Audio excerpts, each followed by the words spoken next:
मशहूर और घमंडी बास्करविले ट्रिपलेट्स का सारा घमंड चकनाचूर हो चुका था।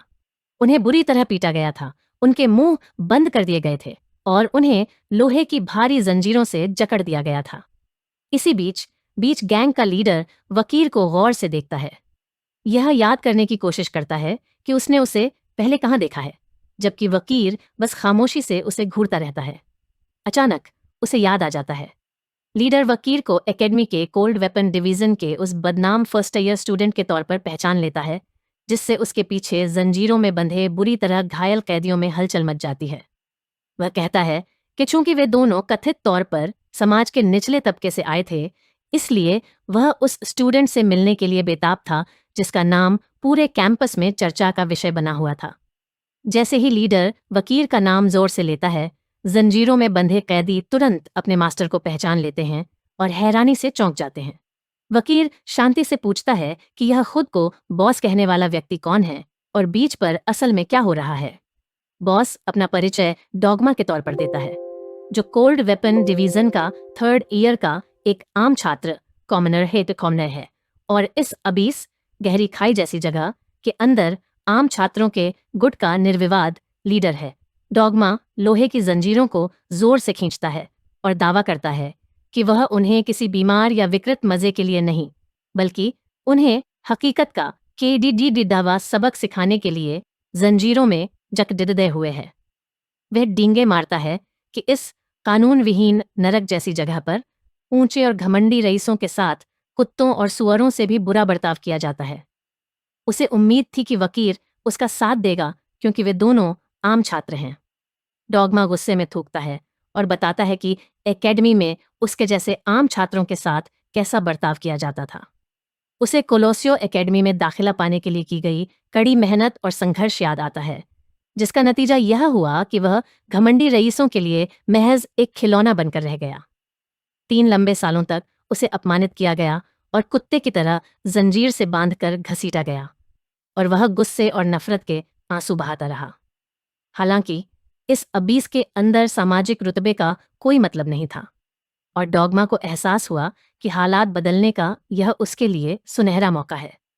इस नई दुनिया में ताकत का फैसला सिर्फ मेहनत और दमखम से होता है, जिससे उसके हिसाब से एक निष्पक्ष माहौल बनता है। नतीजतन उसने भी सताए हुए आम छात्रों को इकट्ठा करके अपना गुट बनाया और रईसों को घुटनों पर लाने की ठान दिए। जाहिर है, ग्रुप में सबसे मजबूत होने के नाते उसने खुद को लीडर घोषित कर लिया और उसके स्टैट्स भी इसे साबित करते हैं। उसका लेवल 10 है और उसे एक डरावना नया टाइटल मिला है, ह्यूमन स्लेयर।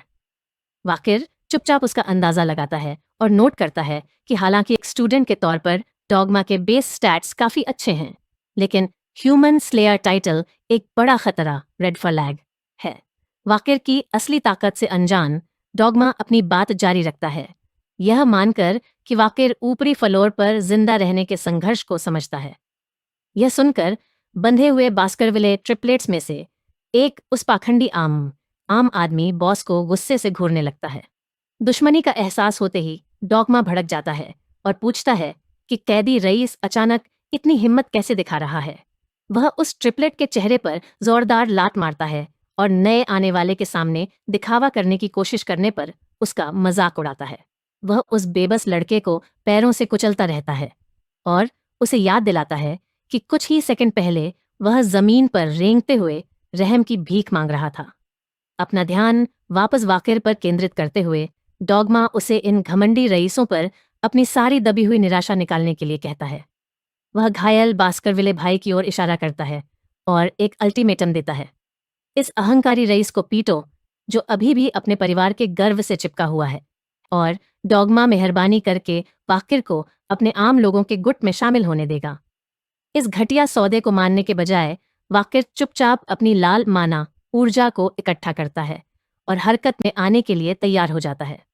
बिना किसी ज्यादा कोशिश के अपनी ताकत के एक झटके से वह अपने भाई बहनों को जकड़ने वाली भारी लोहे की जंजीरों को तोड़ देता है, जिससे डॉगमा और उसके साथी सदमे में पूरी तरह जम जाते हैं। अपनी लाल आभा औरा के साथ वाकिर उस खुद ब खुद बने आम आदमी बॉस को ठंडी और गुस्से भरी नजरों से घूरता है। वह उनके बीच में कदम रखता है और शांति से पूछता है कि डॉगमा किस तरह की घटिया हरकत करने की कोशिश कर रहा है। वह कोई कसर नहीं छोड़ता और साफ साफ डॉगमा से कहता है कि उसकी इस ताकत के दिखावे का असली बदले से कोई लेना देना नहीं है। वह डॉगमा से सीधा सवाल करता है कि क्या ये 3 खास ट्रिपलेट्स ही थे जिन्होंने असल में उसे एकेडमी में परेशान किया था। वाकिर बॉस के साफ साफ दिख रहे पाखंड को उजागर करता है और कहता है कि सिर्फ इसलिए बेगुनाह लोगों को प्रताड़ित करना क्योंकि वे रईस हैं, डॉगमा को उन जालिमों से अलग नहीं बनाता जिनसे नफरत करने का वह दावा करता है। वह डोगमा के बड़े अभियान को सिर्फ उसके टेढ़े मेढ़े अहंकार को संतुष्ट करने का एक सस्ता और घटिया तरीका बताता है, जिससे गुस्साया आम आदमी उस पर चिल्लाकर चुप रहने को कहता है। इस बात पर भड़क कर डोगमा कहता है कि उसे कोई परवाह नहीं कि वाकिर उनका बचाव क्यों कर रहा है। उसका मानना है कि हर रईस एक जैसा ही कचरा होता है।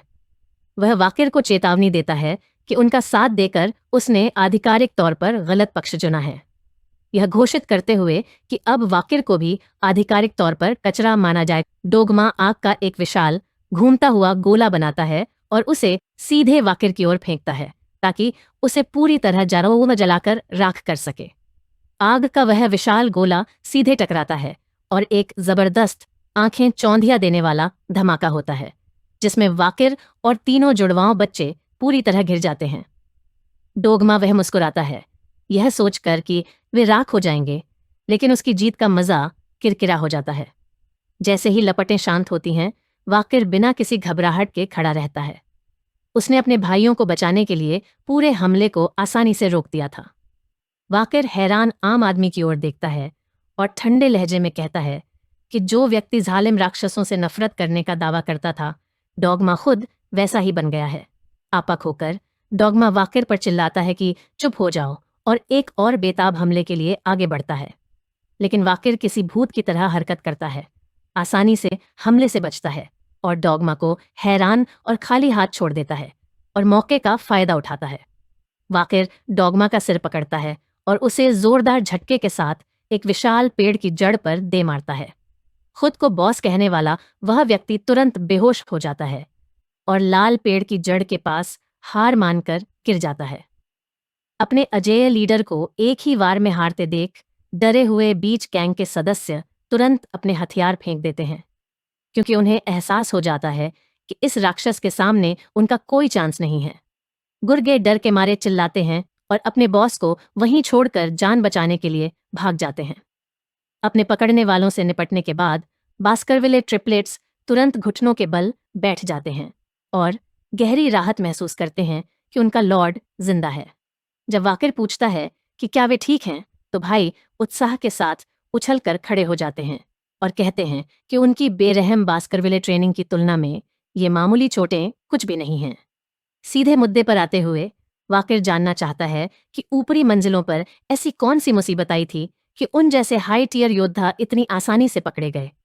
ट्रिपलेट्स के चेहरे पर उदासी छा जाती है और उनमें से एक आगे बढ़कर उस भयानक सच्चाई को बताता है जो घटी थी। वह बताता है कि असली बुरा सपना दूसरे अंडरग्राउंड फ्लोर पर हेलहाउंड सर्वाइवल मिशन के दौरान शुरू हुआ था।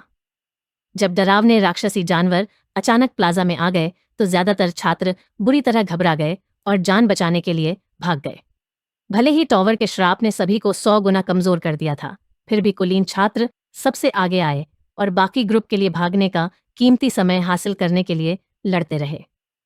लेकिन जिंदगी मौत की उस जबरदस्त लड़ाई के बीच डोगमा और उसका तथाकथित आम लोगों का गुट अचानक वहां आ पहुंचा।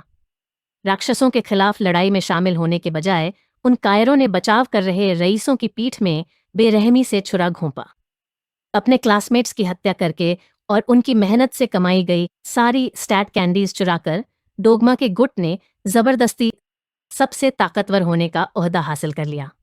हालांकि तीनों जुड़वाओं भाई बहनों ने चेतावनी दी कि पीठ में छुरा घोंपने की यह घटना तो बस एक शुरुआत थी और असली भयानक नर्क तो तब शुरू हुआ जब वे जमीन के नीचे तीसरी मंजिल पर पहुंचे। यह वीडियो का अंत है।